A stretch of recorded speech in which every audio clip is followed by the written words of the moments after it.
দোল পূর্ণিমার পর থাকতেন যেদিকে কান পাতা হবে সেই দিকেই কিন্তু হরিনাম হরিনাম সংকীর্তন।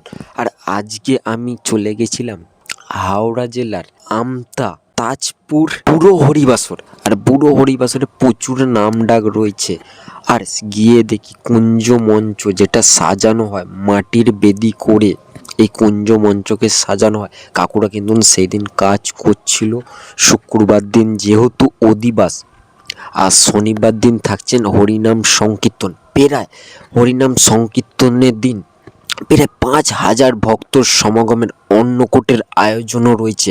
আর কুঞ্জমঞ্চ কিন্তু সাজানো হচ্ছিল। গিয়ে দেখি ফুল দিয়ে ডেকোরেশন কিন্তু কাজ করার জন্য কাকুরা এসে সাজাচ্ছিল। ফুলের ডেকোরেশনের কাকুরা কিন্তু ফুল দিয়ে সাজাচ্ছিল।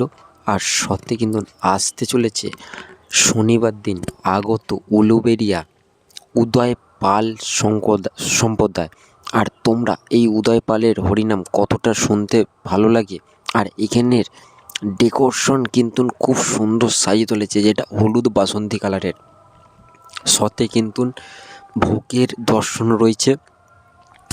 আর এখানে ফুলের তোড়াটা আমাকে নিতে কেমন লাগছে অবশ্যই জানিও। আর সাথে কিন্তু এখনও কিন্তু ফুল টুল সাজাতে বাকি আছে।